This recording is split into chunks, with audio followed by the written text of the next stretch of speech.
Juga WHO mempunyai kuasa untuk menghantar tentera ke dalam negara tersebut bagi memantau keadaan ataupun memantau kalau berlakunya lockdown sekali lagi. Dan WHO mempunyai kuasa kepada askar ataupun militeri di dalam negara tersebut untuk mengatakan bagaimana nak membuat lockdown.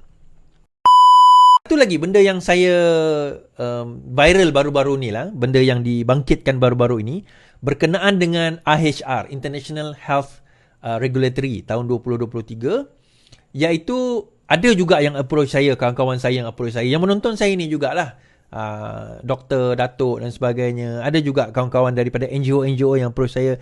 Dia kata, Iswardi, you need to realise satu perkara. Apa dia? Saya kata, bahawa negara kita akan kehilangan sovereignty dia. Negara kita akan kehilangan dia punya, what do you call that, kedaulatan dia. Saya kata kehilangan bagaimana? Kalau kita tanda tangan satu peraturan yang ditetapkan oleh WHO, World Health Organization, dinamakan International Health Regulatory, yang direvise tahun 2005 kalau tak silap saya, sekarang ini dia nak revise baru, maka kita akan hilang kedaulatan kita. Dia kata, dan ada yang dah berdemo, dah mendesak. Sebab apa, baru-baru ni kan Menteri Kesihatan pergi ke Geneva untuk bincang perkara ini, mengatakan, adakah kita telah tanda tangan? Adakah kita telah tanda tangan IHR ini? Baik, dia macam ni tuan-tuan. IHR ini bukan dimulakan oleh Pakatan Harapan. Itu yang pertama. Benda ini dah dibincangkan even masa Khairi jadi Menteri Kesihatan. Benda ini dah dibincangkan. Kenapa? Sebab COVID. Sebab COVID lah perkara ini dibawa pada waktu itu dan perbincangan dilakukan, dan antara lain adalah melihat kepada ketidakbersediaan dunia apabila berlaku satu wabak pandemik, global pandemik seperti ini. So itu merupakan antara reason kenapa mereka mengatakan kita perlu ada satu national ataupun international regulatory atau peraturan international yang mana kita kena selaras supaya kalau berlaku lagi pandemik seperti mana yang berlaku pada tahun 2020, kita bersedia pada waktu itu. So perbincangan dilakukan dan salah satu benda yang dimasukkan di dalam IHR tersebut, kalau saya nantilah, ini saya tak nak bawa regulation itu satu persatu. Antara perkara yang dibawanya adalah berkenaan dengan yang menyebut tentang sovereignty tu, iaitu di mana sekiranya berlaku pandemik, WHO boleh mengisytiharkan darurat di dalam negara tersebut, dan betul kan kalau saya tersilap, dan juga sekiranya dan juga WHO mempunyai kuasa untuk menghantar tentera ke dalam negara tersebut bagi memantau keadaan ataupun memantau kalau berlakunya lockdown sekali lagi. Dan WHO mempunyai kuasa kepada askar ataupun militeri di dalam negara tersebut untuk mengatakan bagaimana nak membuat lockdown. So, persoalan ini timbul kerana antara perkara utama yang timbul adalah, adakah benda ini akan dan menarik kuasa yang di-Pertuan Agong bagi mengisytiharkan darurat dan juga Parlimen bagi mengisytiharkan lockdown. Ini persoalan yang timbul. Now, baru-baru ini ada yang telah mengatakan bahawa kerajaan sudah sign dokumen ini. Dr. Zaliha dah sign dokumen ini. Okay, dia kata Dr. Zaliha dah sign dokumen ini dan sudah dilaksanakanlah, senang cerita. Okay. Untuk makluman tuan-tuan, saya nak bagi tahu dokumen itu belum disign, masih dalam peringkat perbincangan serta melihat terma-terma, dan bukan negara kita saja yang concern benda ini. US, negara-negara besar pun concern juga perkara ini. Baik, kita baca. IHR, kedaulatan keadilan antara prinsip asas dalam rundingan. Putrajaya, ini 27 Oktober, 2 hari lepas. Kedaulatan keadilan keperluan dalam membina sistem penjagaan kesihatan lestari. Ketua Pengarah Kesihatan Dr. Muhammad Razi Abdul Hassan berkata, prinsip itu juga mendapat sokongan daripada negara WHO yang lain. Semua negara anggota telah bersepakat untuk menubuhkan dua platform rundingan, iaitu Intergovernmental Negotiation Body (INB) untuk menghasilkan instrumen antarabangsa yang dikenali sebagai INB WHO CA ataupun Pandemic Treaty, dan Working Group on Amendments to the International Health Regulations WGIHR bagi memperkukuhkan aspek kesiapsiagaan, pencegahan, pengesanan serta respon terhadap pandemik di peringkat antarabangsa untuk mengurangkan impak terhadap sesebuah negara, katanya. Menurutnya, penyertaan Malaysia dalam rundingan INB WHO-CA dan WJ-HR mencerminkan komitmen negara dalam usaha memperkukuhkan keselamatan, kesihatan global dan pencegahan wabak di masa hadapan. Proses rundingan ini tidak terhad kepada bidang kesihatan awam sahaja, namun ia turut meliputi lain-lain bidang seperti perdagangan, persekitaran, geopolitik, sosial ekonomi dan sebagainya. Ujar Ketua Muhammad Aziz, Kementerian Kesihatan sebagai penyelaras kedua-dua rundingan telah mengadakan sesi libat urus dengan pelbagai kementerian, termasuk peguam negara. Inisiatif bagi memastikan kedaulatan dan undang-undang Malaysia dipelihara serta kepentingan rakyat dilindungi dan utamakan. Tema beliau, rundingan telah berlangsung sehingga kini melibatkan penyertaan delegasi antara WHO termasuk Malaysia, katanya. Baik. So, dalam hal ini kalau kita nak lihat bahawa sebenarnya yang pertama belum ada apa-apa persetujuan lagi. Rundingan itu masih lagi dalam, orang kata apa, masih lagi berlaku lah. Dan regulation itu bukanlah something that set in stone yet. Kerana belum ada, kita tak menandatangani apa-apa lagi. Kan? Belum menandatangani apa-apa lagi. Okay. Dan Dr. Zilha juga telah kita baca. Kedaulatan negara diutamakan dalam rundingan WHO CA+ IHR 2005. Kerajaan akan memastikan kedaulatan negara sentiasa menjadi keutamaan dalam rundingan Treaty Pandemik Perjanjian WHO dan Pindaan Peraturan Kesihatan Antarabangsa 2005 IHR. Menteri Kesihatan Dr. Zaliha berkata, beliau mendengar kebimbangan rakyat, terutama isu WHO CA+ dan pindaan IHR 2005. Penglibatan kita penting untuk memastikan suara kita didengar dan sebarang keputusan akan dibuat tidak akan bercanggah.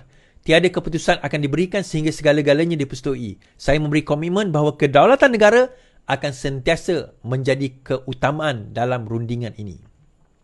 Persatuan Perubatan Islam sebelum ini dilaporkan menuntut kerajaan membantah rundingan WHO dan IHR kerana dikhuatiri akan mengancam kedaulatan negara. Okay. Saya secara tidak langsungnya ada berbincang juga dengan PPIM, Persatuan Perubatan Islam Malaysia. Secara tidak langsung berkenaan spesifik tentang perkara ini, PPIM. Dan antara perkara yang mereka suarakan juga adalah tentang perkara ini. Dan saya kata saya sudah sampaikan kepada wakil menteri dan dia pun mengambil maklum tentang perkara ini dan beliau sudah tahu perkara ini sebelum beliau menjadi Menteri Kesihatan lagi sebenarnya. Dan perkara dan perbincangan ini berkenaan dengan IHR 2005 itu pun dibincangkan sewaktu Khairi Jamaluddin menjadi Menteri Kesihatan. Yang tu kita kena tahu. Malah beliau, Khairi juga dilantik sebagai naib Presiden WHO. Saya rasa sekarang Dr. Zaliha lah dilantik kan. Memang wakil WHO. So, perbincangan itu ada. Dan bila kita menyentuh soal kedaulatan, of course perkara itu menjadi prioriti kita. Menjadi keutamaan kita. Sebab itu sekarang ini, ini yang apa orang kata WHO ataupun, kerajaan Malaysia akan tekankan. Terutama apabila melibatkan kedaulatan negara. Saya faham sebenarnya where it comes from. Satu perkara, on the other hand, satu di dalam satu peringkat, dalam satu sudut, kita perlu kepada WHO terutama kalau kita berada dalam circle itu, sekiranya contoh adalah satu pandemik sekali lagi berlaku, pembagian vaksin ataupun ubat-ubatan dan sebagainya, kita akan berada dalam kumpulan yang mungkin prioriti untuk mendapat vaksin ataupun ubat-ubatan tersebut. Itu yang pertama. Yang kedua, daripada segi information. Bila kita berada dalam satu global, satu global entity, kita akan dapat informasi secara global, secara international, di mana kita boleh berkongsi maklumat-maklumat yang mungkin pada masa itu dianggap sensitif. Contohnya, travel. Kan masa itu kita nak kena tutup negara, nak kena travel dan sebagainya. Saya ingat masa mula-mula dulu orang salahkan Wan Azizah tak tutup negara pada waktu itu, tak tutup negara. Pada masa itu tak tutup negara, dalam masa berapa bulan tu baru 20 orang kena COVID, tu pun tak ada meninggal. Kan? Lepas itu yang meninggal berapa puluh ribu. Sekarang ni saya tak tahu dah jumlah, saya dah lost track. Berapa yang kena, berapa yang meninggal. Baru ni semalam saya ada meeting dengan kawan saya, dia pun kena dan ditidurkan selama 12 hari. Dan dia cerita, dia ada 4 orang yang ditidurkan. Dia kata, 4 orang. Dan dia salah seorang. 3 meninggal dunia. Dia Alhamdulillah, umur dia panjang, dia hidup. Tapi pada dia dan keempat-empatnya disebabkan oleh COVID juga. So tuan-tuan, benda macam ni yang yalah kita kena aware dan sebagainya lah. Dan kita sebagai negara, dalam pada kita nak kena menjaga kedaulatan, dalam masa sama kita kena timbang juga. Kita juga kena timbang dengan keperluan kita untuk menjaga keselamatan rakyat kita. So both kena memain peranan dalam perkara ini. Baik, habis. Saya nak bawa cerita. Ini cerita berkenaan dengan anak Najib lah. Okay, habis kat situ. Bekerja dengan anak Najib. Yang PPM kalau nak buat demo tu kenapa? Ada orang sponsor ke? Ada nan. Saya tak pastilah ada nan. Ada orang sponsor ke apa, saya tak pasti. Tapi apa yang kita dah maklumkan kepada PPIM, bahawa dokumen itu belum ditandatangani. Kita tak ada tanda tangan mana-mana dokumen untuk menyerahkan apa-apa sovereignty kita. Dan semua ini masih dalam peringkat rundingan. Bukan setakat kita. Bukan setakat negara kita. Seluruh dunia. We're talking about the whole world.